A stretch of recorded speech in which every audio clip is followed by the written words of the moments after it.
जिक्र है एक रंगीन और खूबसूरत सब्ज जंगल था जहां नरम धूप चमक रही थी। इस जंगल के बीच एक छोटा सा आरामदाह लकड़ी का घर था।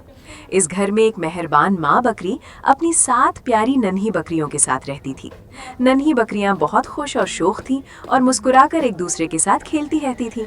घर के अंदर हर तरफ खुशी और मोहब्बत का माहौल था। माँ बकरी उन्हें प्यार भरी नजरों से देखती रहती थी। एक दिन माँ बकरी ने नरमी से अपने बच्चों को बुलाया और उन्हें समझाया कि हमेशा मोहतात रहना और अजनबियों से दूर रहना। नन्ही बकरियां बड़ी गौर से अपनी माँ की बात सुनती रहीं और अपनी बड़ी बड़ी मासूम आंखों से उसे देखती रहीं। फिर माँ बकरी जंगल के रास्ते पर चल पड़ी। वो मुस्कुराते हुए अपने बच्चों को अलविदा कह रही थी और नन्ही बकरियां दरवाजे पर खड़ी हाथ हिला रही थीं। जंगल बहुत रोशन और खूबसूरत लग रहा था। कुछ देर बाद एक मजाहिया सा दोस्ताना गुर्ग इस घर के बाहर आकर खड़ा हो गया। वो डरावना नहीं बल्कि हैरान और मासूम सा लग रहा था। नन्ही बकरियां खिड़की से उसे गौर से देख रही थीं।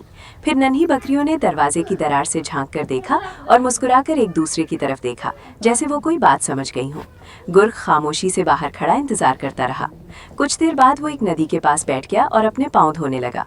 वो बड़ा ही उलझा हुआ और मजाहिया लग रहा था। जंगल की फिजा पुरसुकून और रोशन थी। फिर घर के अंदर नन्ही बकरियां फर्नीचर के इर्द गिर्द छुपन छुपाई खेलने लगीं। गुर्ग दरवाजे के पास खड़ा हैरत से उन्हें देख रहा था। वो बिल्कुल बेजरर और मासूम दिखाई दे रहा था। कुछ देर बाद वो घर के अंदर ही आराम करने लगा और नींद में चला गया। नन्ही बकरियां महफूज जगहों से झांककर उसे देखती रहीं। घर में नर्म और गर्म रोशनी फैली हुई थी। फिर माँ बकरी वापस घर आई। वो मजबूत और पुरएतमाद अंदाज में अंदर आई। गुर्ग आहिस्ता आहिस्ता वहां से चला गया। माहौल मुकम्मल तौर पर महफूज और खुशगवार था। आखिर में माँ बकरी ने अपनी 7 नन्ही बकरियों को प्यार से गले लगा लिया। सबके चेहरों पर मुस्कुराहट थी। जंगल रोशन था, घर आरामदाह था और धूप नर्म थी। और इस तरह वो सब खुशी और सुकून के साथ रहने लगे।